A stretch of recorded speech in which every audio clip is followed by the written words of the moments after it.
Et pour commencer cette édition, on quitte quelque peu la métropole lilloise, le temps d'un instant pour aller près de Lens, à Arnes précisément, découvrir cette crèche où l'on parle aux enfants par la langue des signes.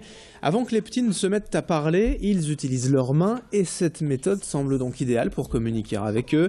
Par exemple pour leur dire de manger, de boire ou d'aller dormir. Cette crèche, Les Petites Graines, a ouvert en mai dernier, elle peut accueillir 10 enfants et c'est l'une des rares dans la région à avoir mis en place la langue des signes. La plupart des parents se montrent très intéressés et quant aux enfants, ils comprennent vite la signification de quelques signes et parviennent bien à se faire comprendre. Alexandra Gossin hier à Arnes, dans cette crèche, a rencontré la directrice.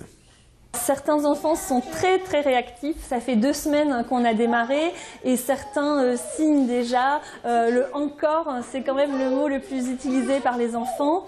Bien sûr de l'eau, du lait.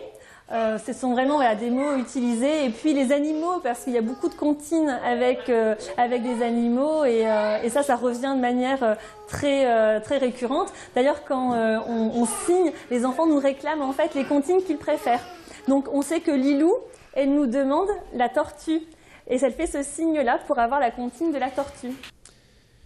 Une information également à la une de cette édition. Ce mardi matin, le changement de nom de la commune de Templeuve a été acté dernièrement par le conseil municipal. Pour mettre fin à la confusion avec son homonyme belge, distante d'à peine 20 km, la ville française de 6000 habitants, située au sud-est de l'île, a donc décidé de revenir à son appellation d'origine, Templeuve en Pévèle. La commune était ainsi dénommée du XIe siècle jusqu'en 1838, avant qu'en Pévèle ne disparaissent des documents officiels sans que l'on sache pourquoi. Mais depuis plusieurs années, la proximité de Templeuve, Belgique, a suscité de nombreuses confusions, erreurs et mésaventures que le conseil municipal espère donc oublier. Le changement de nom doit encore être officiellement validé par l'administration. Ce devrait être acté d'ici fin 2015. Et en attendant, on écoute la réaction de ces quelques habitants de Templeuve, donc encore aujourd'hui pour quelques mois, hier au micro de Fanny Bourdillon. Pour certaines personnes, donc, il y a confusion avec Templeuve en Belgique. Et donc il y a un problème pour confusion, quoi. En ayant Templeuve France et Templeuve Belgique, il y en a qui croient qu'ils sont en Templeuve Belgique alors qu'ils sont en France.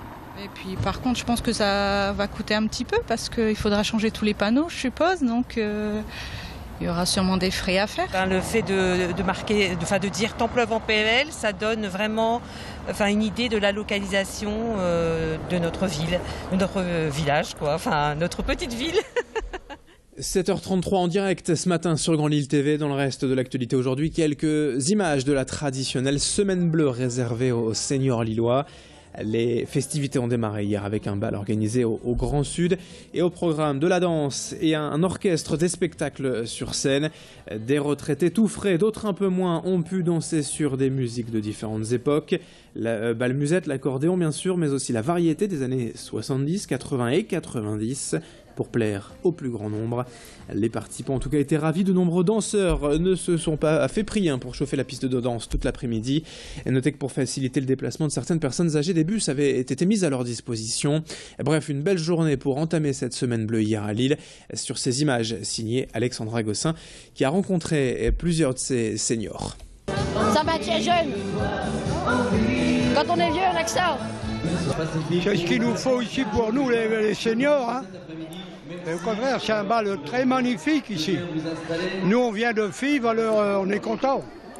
Non, je n'ai pas de partenaire, mais après, on va danser avec des amis et tout, entre nous.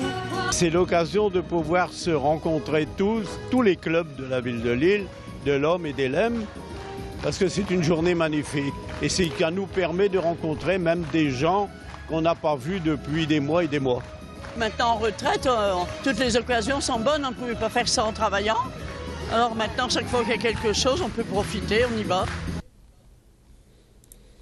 On termine avec ces images de Pierre Moscovici hier de passage à Croix, à l'EDEC. L'ancien ministre de l'économie et des finances sera bientôt nommé commissaire européen aux affaires économiques. Il est donc venu parler aux étudiants de son avenir, de l'Europe et d'économie. Il se dit impatient d'occuper ce poste au sein de la commission de Jean-Claude Juncker, dans une Europe à un tournant de son histoire, selon lui. L'Union doit réussir à convaincre la jeune génération, la faire adhérer au projet européen.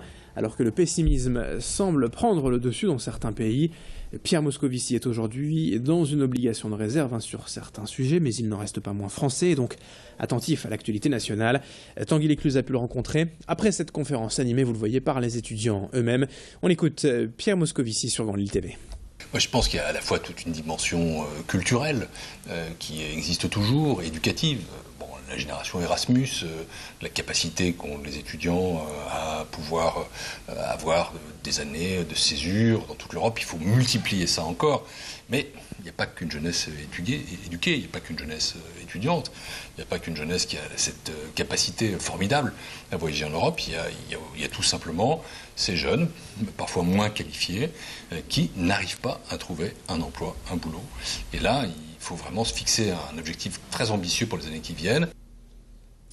Allez, c'est la fin de ce journal. Dans un instant, la météo du jour, assez peu réjouissante malheureusement, avec des nuages, de la pluie et du vent. Bref, un temps d'automne. On en parle dans une poignée de secondes et on parle également de l'infotrafic en temps réel. Dans 2 minutes, restez avec nous.